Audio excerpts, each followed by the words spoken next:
They called you quiet. They called you soft. They called you the one who never caused any trouble. And you smiled. You nodded. You kept your mouth closed. You carried things they didn't even know you were carrying. And the whole time, while they were busy watching the loud ones, watching the ones who argued and pushed and made noise, while they were tracking every dramatic move made by the people they thought were dangerous, you were doing something they never saw coming. You were outgrowing them. Not with anger. Not with revenge. Not with a plan you wrote on paper. You were outgrowing them by becoming someone they could never afford to lose, right at the moment they decided you were replaceable. And heaven sees that. Heaven has been watching that. I need you to stay with me through every word of what I am about to say, because this message did not find you by accident. This is not a coincidence. You were guided here by something that does not make mistakes. Before I go any further, if you have not yet subscribed to this channel, please do that now. Click that button. Turn on the bell. Because what God is releasing through this channel is not entertainment. It is direction. It is divine timing wrapped in a message that reaches you exactly when your soul is ready to hear it. Subscribe now and let's keep going. Let me tell you about a particular kind of soul. And you are going to recognize yourself in this. This is the soul that walks into a room and immediately reads every person in it. Not because they are suspicious. Not because they are calculating. But because they have been hurt enough times to become fluent in the language of energy. They know when someone is performing kindness. They know when a smile is a mask. They know when the laughter is hollow. They feel things that other people miss entirely. And because they feel so much, they learn to say very little. Because they were taught, sometimes gently and sometimes painfully, that sharing what they feel too soon gives people something to use against them. So they became quiet. They became still. They became the one in the group that everyone underestimated. And that underestimation, that is where your power lives. Not because you planned it that way. Not because you are strategic in a cold or calculated sense. But because God built something in you that cannot be manipulated the same way ordinary pride can be manipulated. You do not chase validation. And that makes you immune to the game that destroys most people from the inside out. Now I want to talk to you about the group.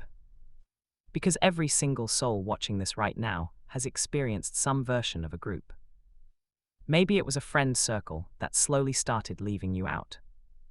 Maybe it was a family dynamic where you were always the peacekeeper, always the one absorbing everyone else's dysfunction, always the one who showed up even when nobody showed up for you.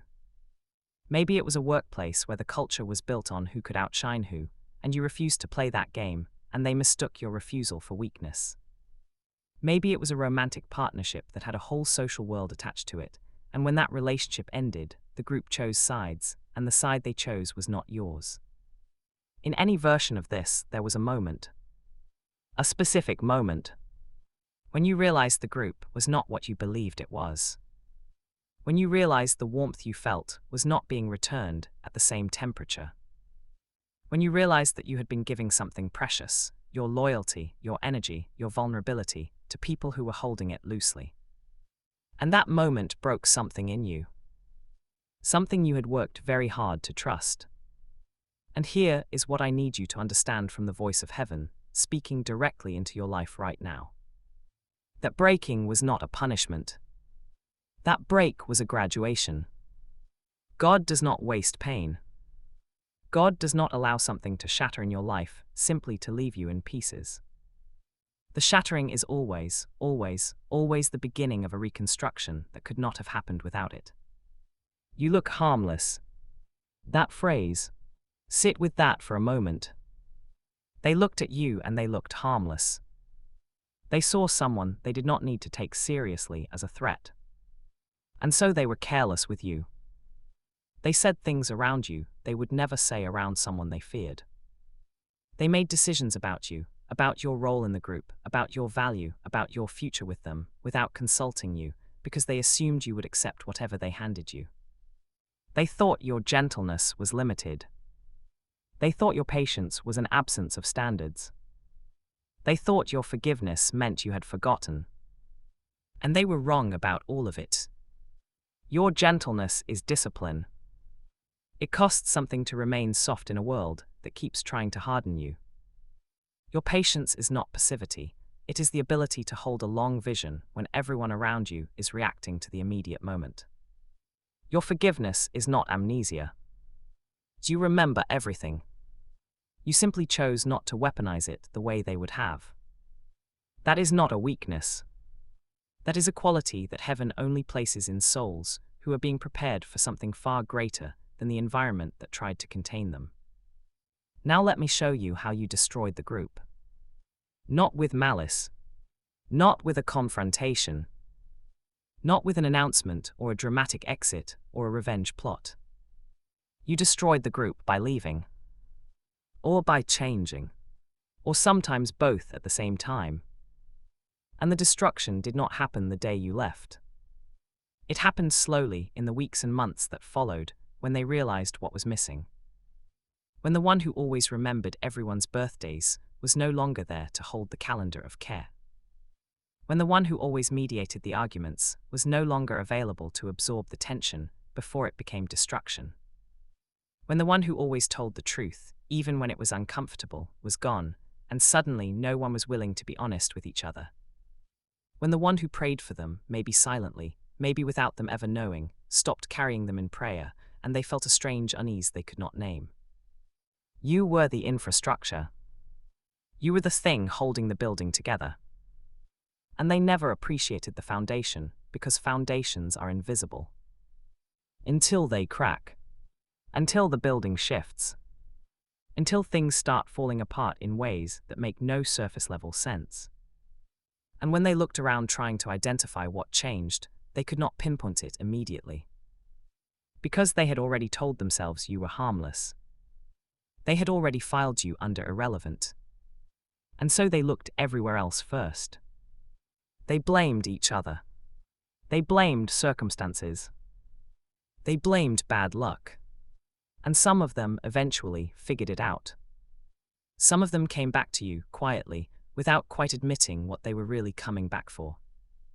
And you, being who you are, probably received them with more grace than they deserved.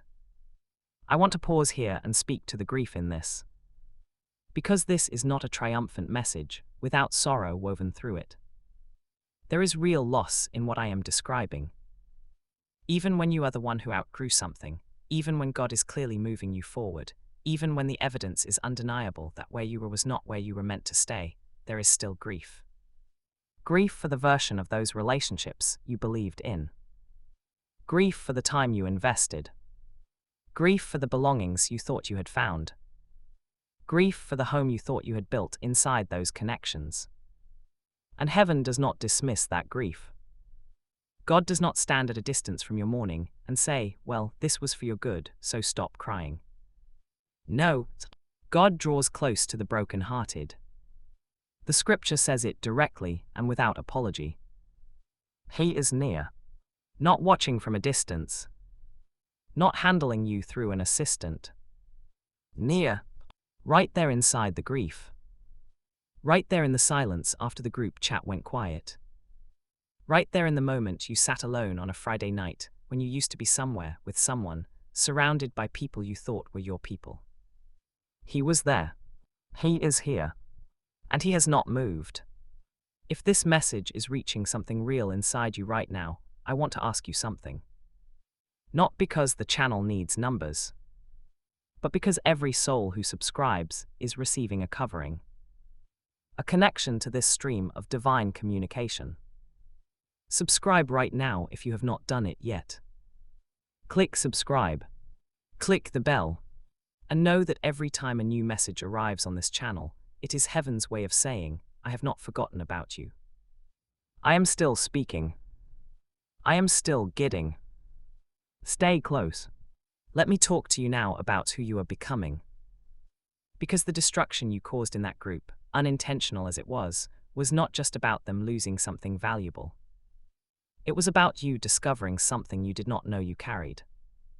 There is a moment in the life of every truly significant soul where they discover their own weight. Not arrogantly, not with pride that puffs up, but with a quiet, sobering, almost frightening realization that they matter in ways they had not been taught to claim. You were taught to make yourself smaller. You were taught to ask less. You were taught that ambition was dangerous and that standing out was something that happened to other people, not to someone like you. And those teachings, some of them came from love, from people who were trying to protect you from disappointment.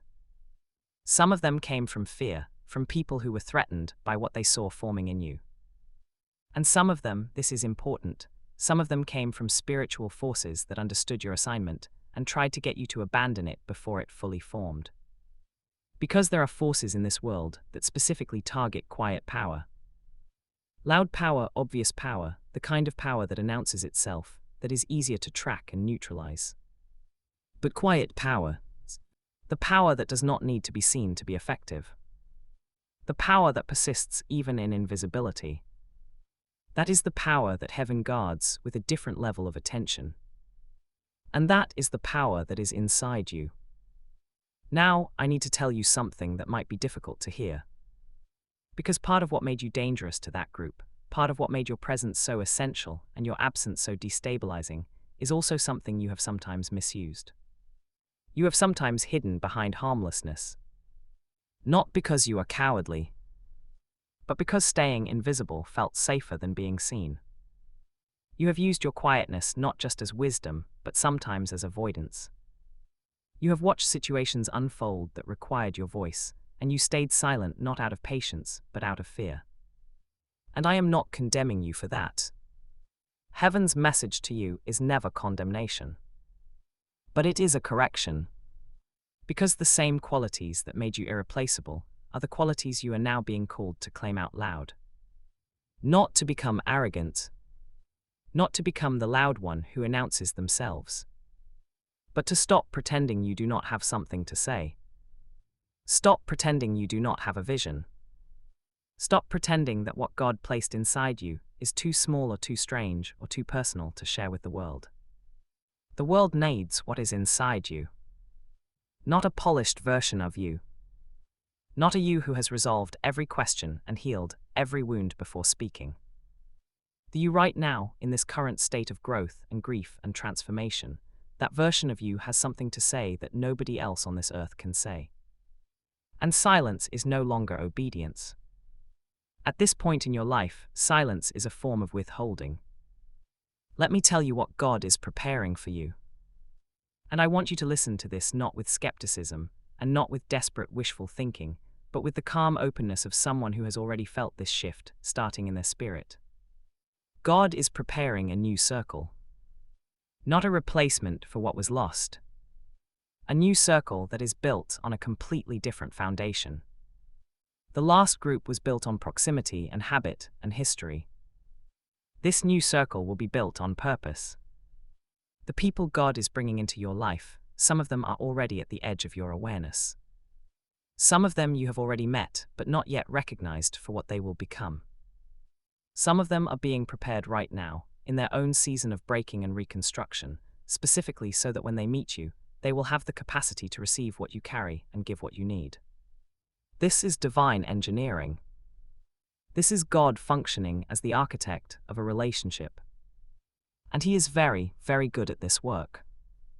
But there is something He requires from you first. He requires that you stop auditioning for rooms that have already decided you are too much or not enough. He requires that you stop trying to prove your value to people who have already made up their mind that you are replaceable. He requires that you grieve what needs to be grieved and then release it. Not performing. Not say the words of releasing while still secretly holding on. Actually release it. Because you cannot receive what He is preparing with hands that are still full of what He has already closed. I need you to hear this next part with your whole heart. The group did not destroy you. Let me say that again. The group did not destroy you. You are sitting here. You are breathing. You are seeking. You found this message. You are still standing. That is not survivorship. That is something else entirely. That is evidence of what is inside you. Because souls that carry the kind of assignment you carry cannot be destroyed by human rejection. They can be delayed. They can be wounded. They can be slowed down temporarily. They can spend seasons in confusion, wondering if the rejection was a verdict on their worth. But they cannot be destroyed. Because the same God who created you for a specific purpose does not allow the purpose to be cancelled by the opinions of people who never fully understood what they were looking at. They looked at you and saw you were harmless. Heaven looked at you and saw danger to darkness. Dangerous to mediocrity. Dangerous to every comfortable lie that the group was using to avoid growing. Your presence, even your silent presence, was a constant invitation to something higher. And not everyone in that group was ready to accept that invitation. And their refusal of growth sometimes looks like rejection of you. But it was never about you. It was always about their own unwillingness to face what you represented. Subscribe to this channel right now if nobody has said that to you before. If this is the first time you are hearing that your rejection was not a reflection of your worth. If this is the first time something has given language to the thing you have felt but could not explain. Subscribe, because this channel exists as a vessel for exactly this. For the message that finds you in the middle of your quiet suffering and says, I see you, heaven sees you, and what you have been through has not disqualified you. It has equipped you. Subscribe now and stay in this stream of truth.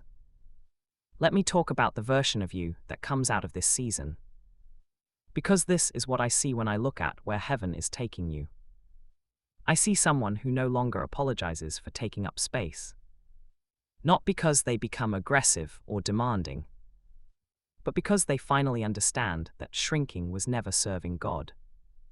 It was only serving the comfort of people who benefited from your smallness. I see someone who has learned to choose wisely before they invest deeply. Who has stopped giving their most precious energy to people who have not yet demonstrated the capacity to honor it. Who has learned that discernment is not coldness, it is stewardship of something sacred. I see someone who speaks with a new kind of authority. Not the authority that comes from position or title or social proof. The authority that comes from having been through something and coming out not only intact but transformed. The authority that people feel before you even finish your first sentence. The authority that makes rooms go quiet without you raising your voice. I see someone who has stopped waiting for the group's approval to begin their life. Who has realized that the life God ordained for them does not require a unanimous vote from people who are still figuring out their own direction. Who has started making decisions from the inside out, from the voice of God speaking into their spirit, rather than from the outside in, from the pressure of what everyone else expects. This is who you are becoming. And honestly, this is who you already are in the spirit. It just has not fully manifested in nature yet. But it is coming. It is very, very close. I want to take a moment to speak specifically to loneliness. Because there is a particular kind of loneliness that comes in this transition. It is the loneliness of having left behind something that was not right, but not yet having arrived at what is. It is the space between. The between is uncomfortable. The between does not have the landmarks that the past had. In the past, even when it was painful, you knew the terrain. You knew the people. You knew what to expect, even if what to expect was disappointment. And now you are in a space where you are not quite sure what comes next. And the loneliness of that unfamiliarity is real. It is not imagined. It is not a weakness.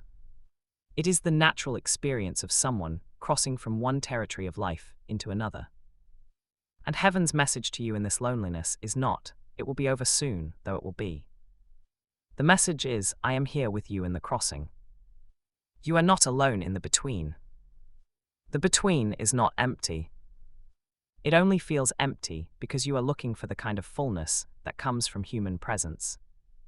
But the between is actually full of God.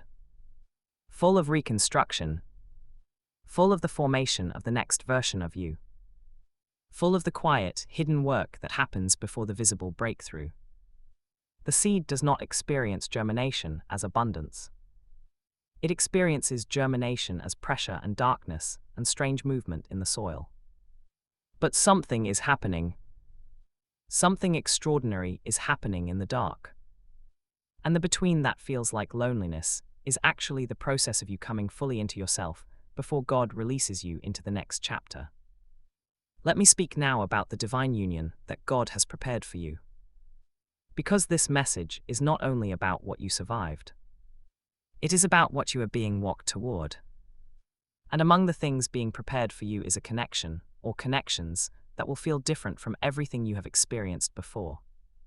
Not perfect, not without challenge, but aligned. There is a person, or there are people, plural, who are being prepared to know you at the level you have always wanted to be known. Not just the surface of you. Not just you that is easy to be around. But the full texture of you. The complicated places. The questions you have not resolved. The parts of your story that you have kept folded away because you were not sure anyone could receive them with the care they deserved. God is preparing someone who can receive those parts. And this is not wishful spiritual language. This is the testimony of everyone who has gone through the kind of season you are in and come out the other side. The breaking of the wrong circle creates space for the right one. The loss of the counterfeit creates room for the genuine. And the genuine, when it arrives, does not feel like what you expected. It does not arrive with fanfare. It does not announce itself dramatically. It arrives quietly. It arrives feeling like relief. Like, oh, there you are. Like something that was supposed to happen has finally happened. Like the longest exhale of your life. I want you to know something about the people in your past who underestimated you. Some of them will come back. And when they do, they will come with a different posture. Not all of them will be fully conscious of what changed. But something in them will recognize that what they had when they had you was more than they understood at the time. And you will have a choice to make. Not a simple choice. Not a choice with a spiritually obvious answer. A genuinely complex choice about what you are willing to rebuild, what you are willing to let remain in the past, and how you hold your heart open to growth without holding it open to the same wounds. And God will give you the discernment for that. He will not leave you without wisdom at that moment. But what I want to prepare you for is this. Do not let their return, if it comes, cause you to doubt the journey you made. Do not let their revised opinion of you make you question whether you should have left. Because you needed to leave. You needed to discover who you were outside of their perception of you. You needed to encounter yourself in the silence after they were gone. You needed to find out that you did not, in fact, fall apart without them. That you were not, in fact, dependent on their presence in the way you feared.